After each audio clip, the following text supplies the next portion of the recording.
Good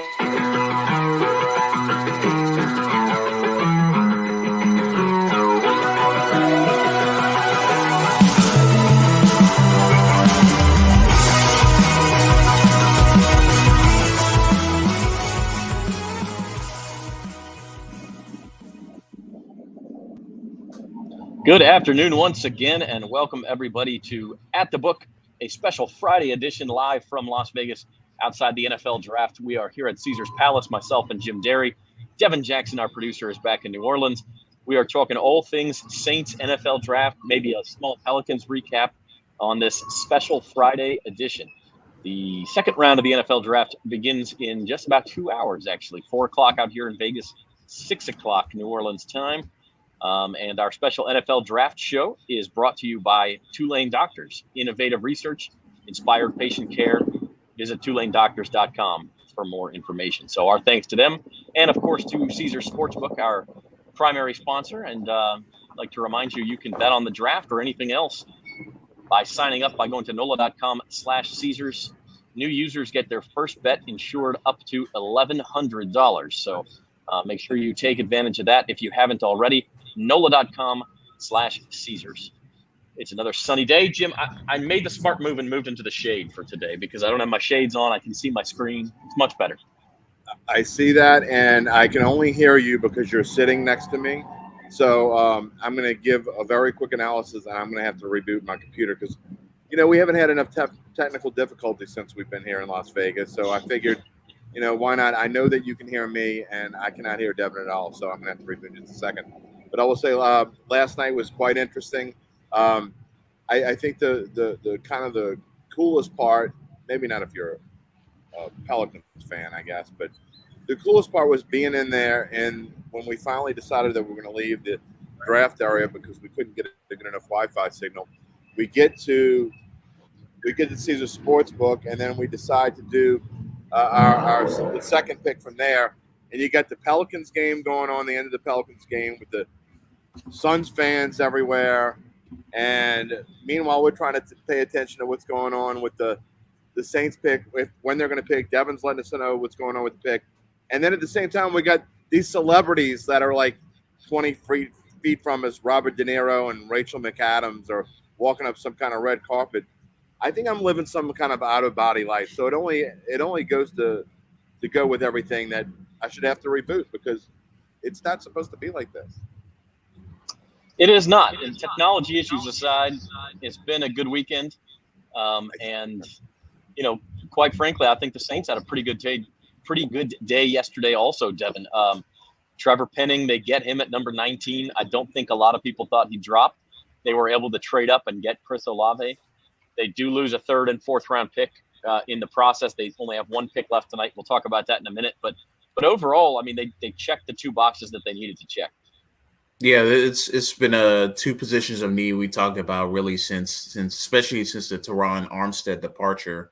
The Saints need to address it either in free agency or in the draft, and they did both in the draft, which makes sense. They don't have a ton of money to go out spending on some of these free agent receivers and some of these big name receivers as well that got traded last night. But it makes a lot of sense for what they're looking for. I think they needed a Robin to Michael Thomas, and they got that with another Ohio State receiver. They keep going back to the well, and it seems to be working for them. So it made a lot of sense. And then Penning being there at 19, I think yesterday or last night, Luke Johnson wrote up the story, our Saints beat writer. But the Saints were getting a little anxious at 19, hoping that Penning would still be there, especially with the Chargers selecting Zion Johnson at 17, then the Titans trading up to 18, and he could have potentially went there. So the Saints were able to get their two guys, and they seem pretty happy about it. Yeah, absolutely. I mean, I think you can kind of take two strategies here. You can take best player available, which we see teams do. The Baltimore Ravens got Kyle Hamilton last night that way. The Jets ended up with a great draft that way. But to me, the BPA strategy, the best player available, it works if you have a roster that is basically already complete and you're just trying to improve at places and you just take the best guy who's there. Or if you have holes everywhere, if you're the Jets or the Texans and you need help everywhere, you just take the best guy out there. The Saints are in between those two, where they had three really specific holes: wide receiver, offensive tackle, and safety. And they have enough money under the salary cap to maybe sign a starter at one of those positions. They really needed to take the other two positions. And so, I don't argue with best player available very often, but I think the Saints did what they needed to do. Yeah, best pick available. It's really it's hit or miss, because sometimes the best player available isn't the best player for you. So I think for the Saints, they had to make sure that they not only got the player they wanted, but it would be a fit. And the Saints have been known to develop receivers and tackles quite a bit. I mean, they rolled out several late round and UDFA receivers last year. And with the offensive line, they always do wonders with guys. I mean, obviously, Teron Armstead was an FCS tackle. Andrews Peak came in a little bit raw, but he ended up making a Pro Bowl. So the Saints know their strengths in terms of team building, and they went after it and understood that it may have cost them a third and fourth rounder to get the receiver they want, but they can finally kind of put that to rest and see him develop and play alongside Michael Thomas, one of the better receivers in the NFL when he's healthy. Well, let's talk about Chris Olave a little bit, because for those who don't know, Devin is a contributor for Blue Chip Scout and is a film expert himself. Chris Olave he's a smaller receiver. He's 6 foot, 187, I think he's listed at. He is fast. He ran a 4.39.40 at the combine. What type of player are the Saints getting here? What is his ceiling, and what concern should Saints fans have? I think for him, he's coming in a really good situation, because I don't think the Saints are going to ask him to catch those 50-50 passes. He's not really a 50-50 type receiver. He's more of a creative route runner that is able to catch the ball over the middle, catch the ball in the boundary, and be a reliable receiver on a down-to-down basis. So in some regards, he's similar to Michael Thomas in that respect, where he can create yards after the catch, but he's not super explosive with the ball in his hands. But he's a very reliable receiver that can easily slide into that receiver 2 or receiver 3 option on the team. They still have Marquez Callaway, but they have a nice versatility now at the receiver position, because Olave played both in the slot and out, in the perimeter. So I think with Olave, you're getting a receiver that does a little bit of everything. Does a lot of things well. Doesn't have that one thing that is an elite thing. But I think for him, asking to be a receiver 2 or second option as a receiver, I think will do wonders for him early in his career, so he doesn't have to shoulder that load. Jim and I talked more about this on the Datitude podcast this morning, so tune in for that if you haven't already. But Jim, the comparison you see for him, they're very similar sizes, very similar speed. Terry McLaurin of the Washington Commanders is the guy you see, and I obviously that's the ceiling. But if Chris Olave turns into Terry McLaurin, the Saints are going to be very happy and very productive. I bring this up on Datitude as well. I played some interviews from Olave and Trevor Penning, along with Willie Green and Chris Paul. But the first name, when someone asked Chris Olave who he would compare himself most to and who he studied, the first name he said was Terry McLaurin, which I thought was super interesting. He went on to say, Devontae Adams and a couple other guys that you would expect him to say. But we were talking about it yesterday, and I think Devin was the one who said first. He asked who he reminded you of, and that was the first name Devin said. And then again, you and I talked about it on Datitude, which is up a couple hours ago, and it's if he turns into that, and you have Michael Thomas and a Chris McLaurin clone, a Terry McLaurin clone, then great. It's. I think the Saints they were already in a better situation, I think, receiver-wise than anyone gave them credit for. Last year, anything that could go wrong did. Traquan Smith was hurt a lot of the year. He's back, along with Michael Thomas. Like Devin Jackson said, now Marquez Callaway goes back to being a 3 or a 4 or whatever it is. And so I think they're in excellent shape there. And I can't wait to see. I heard you, Zach, while I was trying to get my computer ready, talk about best player available. I really think the Saints need to go running back here because I think that not only do we not know how long Alvin Kamara is going to be gone, even if he's not gone that long, I think all this stuff is really going to affect him. This may turn into a lost year for him. And not only that, he's getting up in age as far as running backs go. When running backs hit 30, they start seeing decline for the most part. And he's 29 this year, I think. So I think the Saints really need to get a running back. Besides that, you have Mark Ingram, who's just about done. And I think that is probably their most pressing need. You can say safety. I understand that, but I think quietly behind the scenes, I think running backs, they're really their most pressing need at the moment. Yeah, it's interesting because there are a couple of running backs, and that's a good segue to get into round two. There are a couple of running backs available, and would bring up, this is NFL Network Daniel Jeremiah's best available on day two in order. And so the top of this list is a couple of guys who, quite frankly, it was a surprise they didn't go last night. Nakobe Dean, the Georgia linebacker, Malik Willis, the Liberty quarterback, probably going to go ahead and go early before the Saints pick at 49. That's the 17th pick of the day, by the way, is number 49. So probably a lot of these guys will be gone, but you do see two running backs there. Breece Hall of Iowa State, Kenneth Walker III of Michigan State. So it's possible one of those guys falls to 49. Yeah, I mean, not everyone's going to go, on day two of the draft, or early in the second round. So for the Saints, I think maybe a Breece Hall probably goes off the board first, or Kenneth Walker. I think one of those two probably go in the 30s, but there's a good chance that they slip to the 40s or 50s. And for the Saints, that'll be a really good situation. So we'll see what happens in terms of that. But there's going to be plenty of talent at 49. The Saints are in a good spot in the second round because there's a good chance that there's running back, safety of choice, or whoever they want is going to be there, and they won't have to trade up like they did yesterday.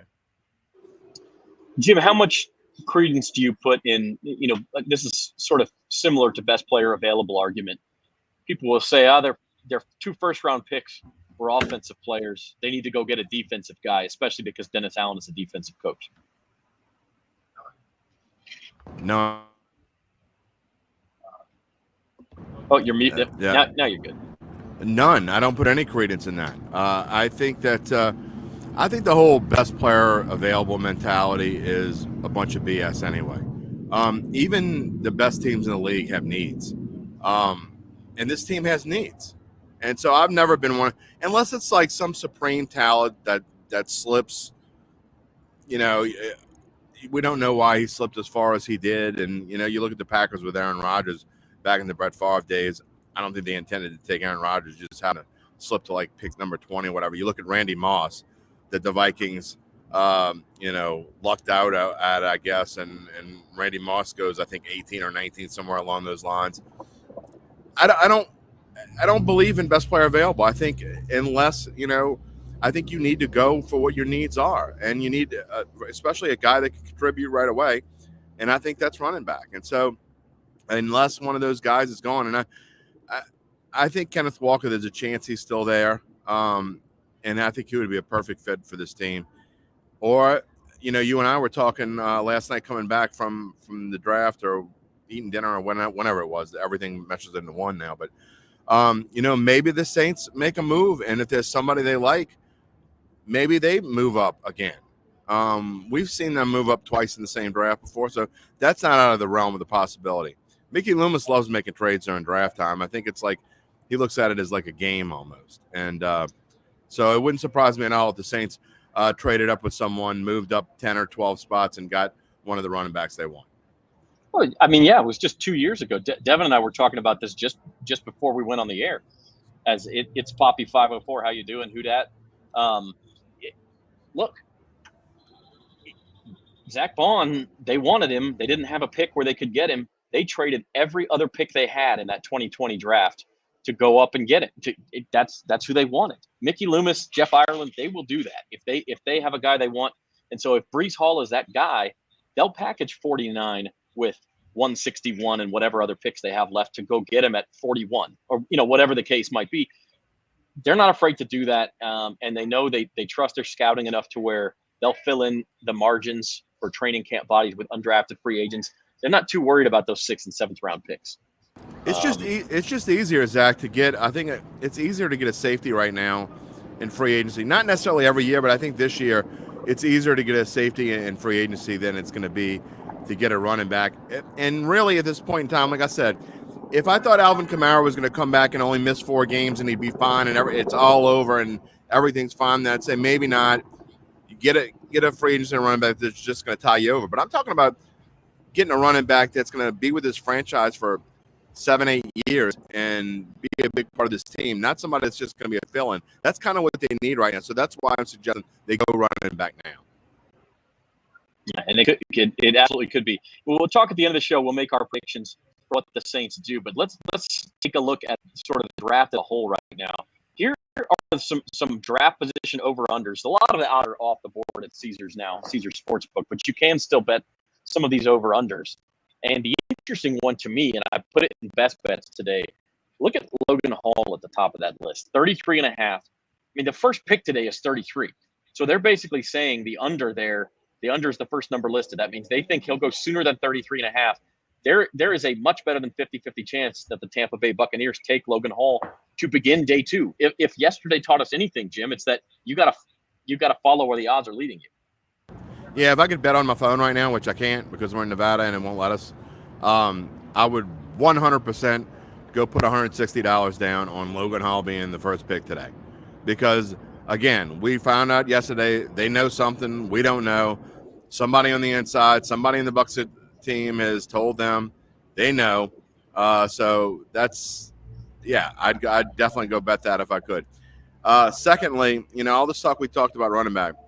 One thing that would not shock me at all is if the Saints like a Matt Corral or someone along those lines and decide to take a quarterback at that. That's the only spot I could see them taking a quarterback is if they feel like Matt Corral could be a franchise-changing quarterback. You could let him come and learn under Jameis Winston for a couple years, and I don't think he would start right away. You wouldn't need him to start right away. You come and learn under Jameis Winston and Andy Dalton, this veteran group of quarterbacks. And so, Devin and I both predicted they wouldn't draft a quarterback, and I still don't think they will, but it would not surprise me at all if Matt Corral, again, I think that's the only quarterback. That's just my opinion. I think that's the only quarterback the Saints would be interested in and could bring him in there.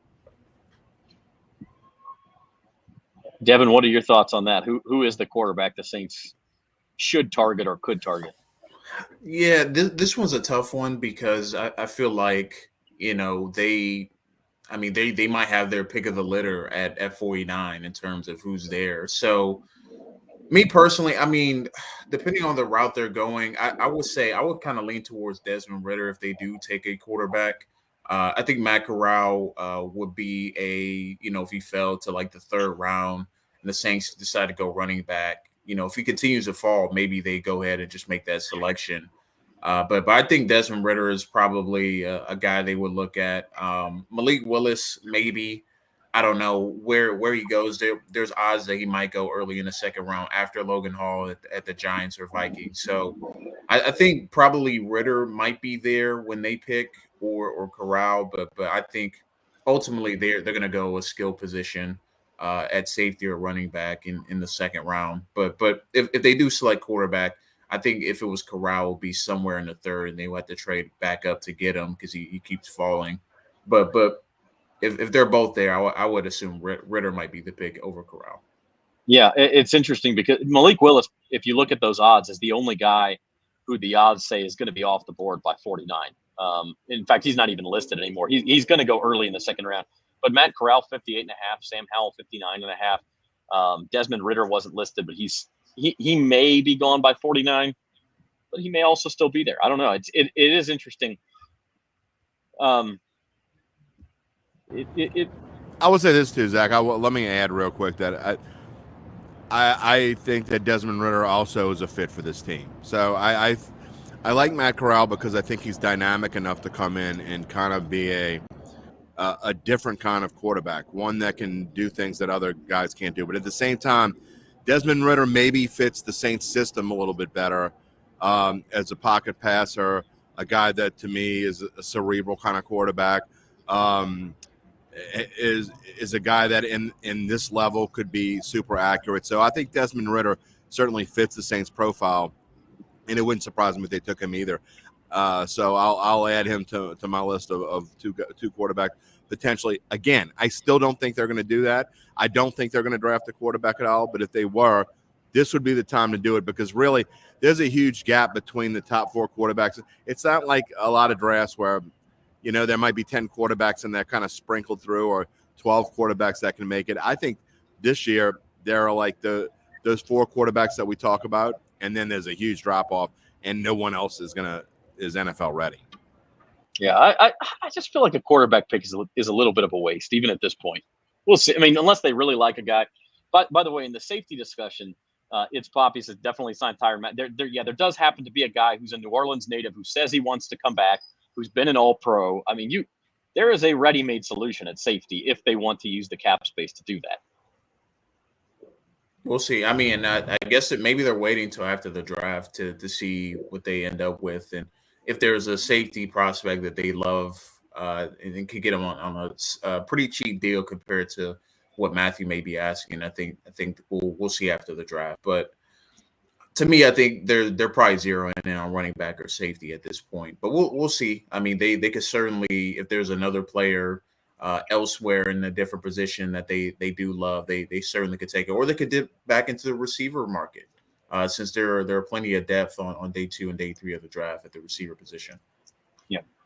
You're watching At the Book here live from Las Vegas at the NFL Draft, brought to you by Caesars Sportsbook and Tulane Doctors here on bet.NOLA.com. Zach Ewing, Jim Derry with you from Las Vegas.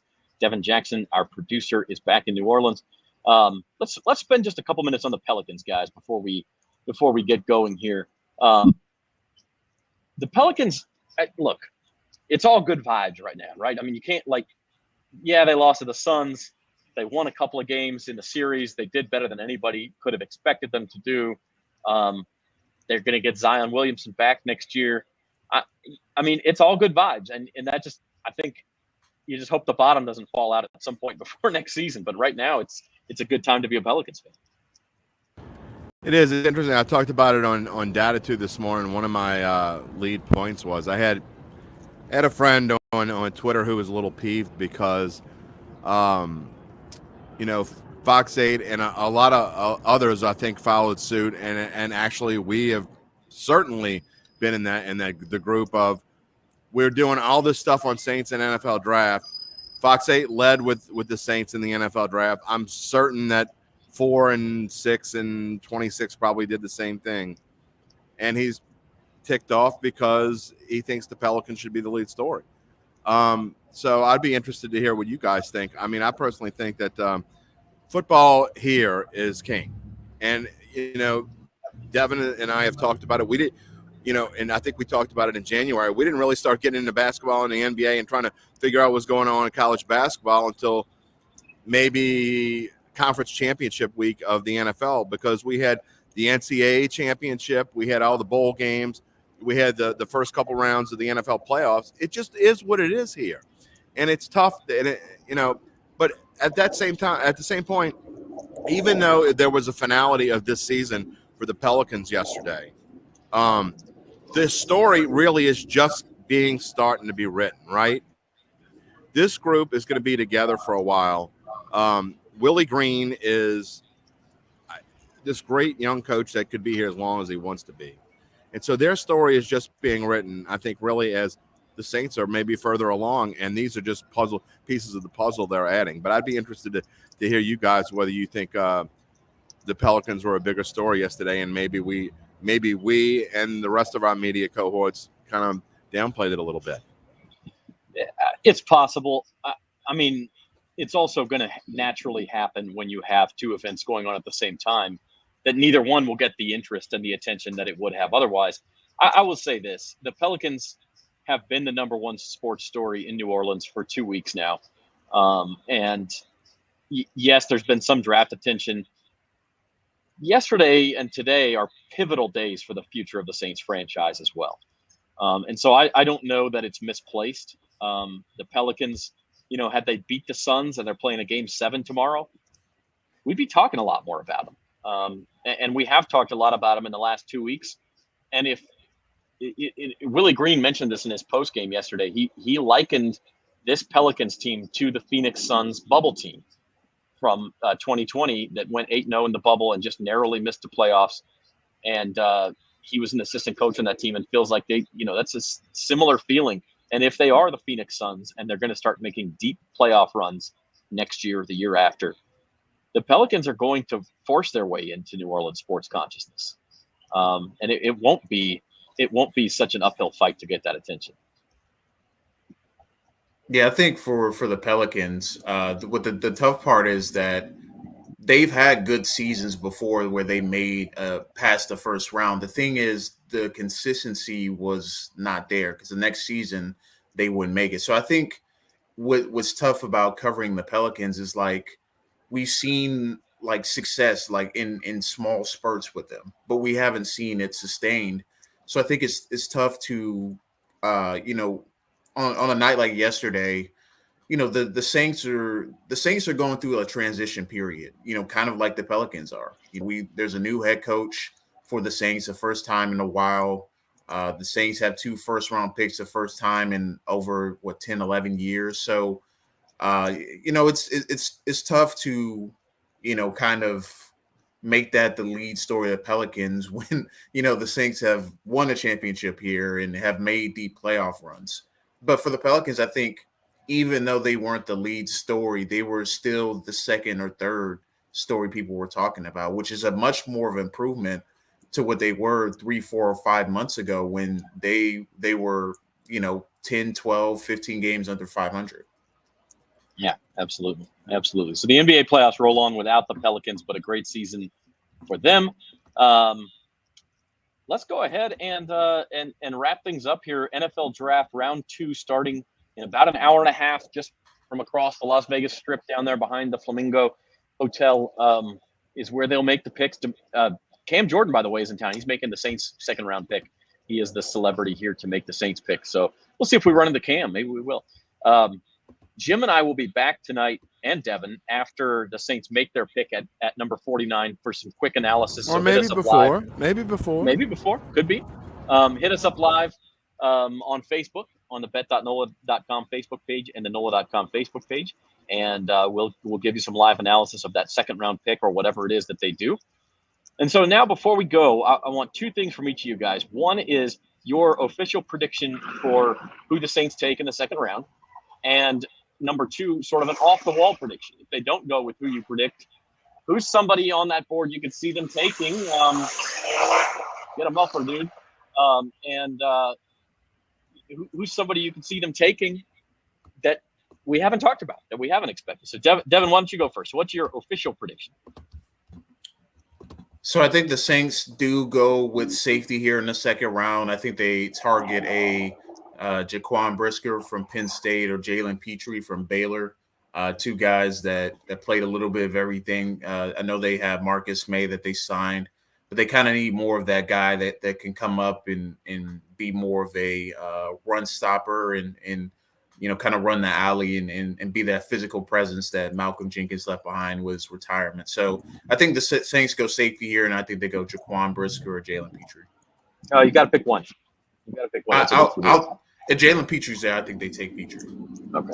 You stole mine, but that's all right. I'm going to go last now. Okay. All right, Devin. And how about an off-the-wall, something crazy that you could see the Saints doing tonight? Take another receiver. I think that would be a little bit far-fetched, but at the same time, if they want to continue to bring weapons in for Jameis Winston and moving forward in the franchise, I think with how good this receiver class is, you might as well bring in another one. All right. Jim Derry, your official prediction for pick number 49, or whenever it is.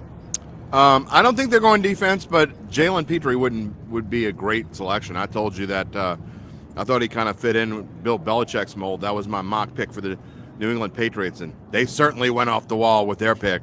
A guard from Chattanooga that I had never heard of, that most people thought was going to go in the third round. But whatever, Bill Belichick wins. You can't debate what he does. All right, I am going to kind of have a little surprise with where I think they're going to go with the two top guys being gone. I think by the Saints pick, because I don't think they're going to trade up and make any moves. I don't think they'll make any more trades in this draft. If they do, it doesn't surprise me. But I'm going to say Isaiah Spiller of Texas A&M.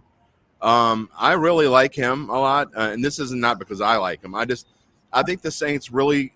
I think they're going to want to go running back here. I really do. I think they're going to, because I do think they're going to go safety in free agency. I think they're going to find a way to get Tyrann Mathieu to come in. That's just a gut feeling. So I am going to say Isaiah Spiller of Texas A&M. And my off-the-wall pick is kind of what I told you already. I think if they're going to go off the wall, I think it's going to be Matt Corral, and a guy that they can put and make NFL ready within the next couple years. They don't have to rush him. I know it would make things tense with Jameis Winston and probably not make for the best situation. But then again, competition brings out the best in some people, and Jameis could use it as a platform towards getting a big contract elsewhere. We've seen other quarterbacks do it.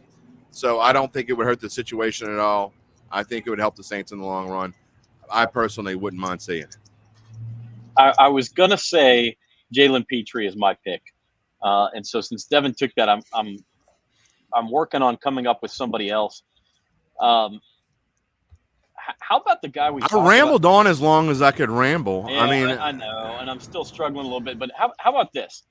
What about Bernard Raymond? We talked about him. He's a German offensive tackle from Central Michigan. Could they double up on offensive tackles? Absolutely. If Trevor Penning doesn't quite work out, you let the two battle for that left tackle spot in training camp, and you have two chances. I know this is your pick, Zach, so I will say this about that kid. That kid was supposed to be a first-round pick in a lot of mock drafts. I bet on him to be under 38.5, which is his line was in his line in Caesars. If they can find a way to pull that off, I think that would be a fantastic move. And I know some people would have a problem with taking two tackles, but you can never have as we saw last year and many other years, you can never have enough depth on the offensive line, especially quality depth. Now that they lost Will Clapp as well. And Raymond is one of these guys too, who's a big, strong body, and you could potentially coach him into a guard as well. And so it's just offensive line depth, and I like that pick. And so I'll say that. And for my off the wall prediction, this is truly off the wall. So we had a Baton Rouge native go number 3 yesterday in Derek Stingley. We haven't talked about that. Congratulations to the Stingley family. Number 3 pick to the Houston Texans. You can argue whether it was the best fit for the Texans. It's a great fit for Stingley. He's going to get number 1 receivers lined up across from him all season long, see what he can do. But how about another Baton Rouge native to the Saints at number 49? How about Christian Harris of Alabama? He's a middle linebacker. Demario Davis is obviously entrenched at that position, but he's getting a little longer in the tooth. Maybe you bring in an understudy, some depth at linebacker. How about Christian Harris? Go Tide. That's right. Yeah, I think Christian Harris he'll be a really good pick. I think he's probably obviously not gonna play right away. I think he can improve a little bit with his eyes, but can't rule that out. I know the Saints have dipped into the linebacker pool quite a bit over the last couple of years, but you can never have too many linebackers either. Zach Bond hasn't really panned out the way they thought, so maybe they're looking for his replacement. Yeah, it is off the wall, but that was the assignment, so we'll see. So I'd keep an eye on Jalen Petrie, the 2 running backs, Breece Hall, Kenneth Walker. If they start falling into the 40s, maybe the Saints make a move there. Could it be John Mechie, another receiver? Could it be Bernard Raymond, another tackle? I think all those things are possibilities. The longer the draft goes on, the harder it is to predict, right?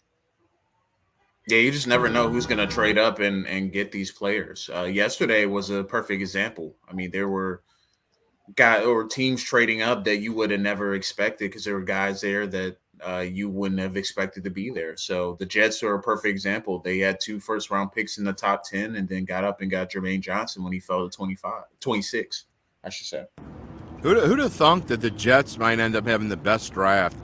When's the last time you said the Jets had the best anything?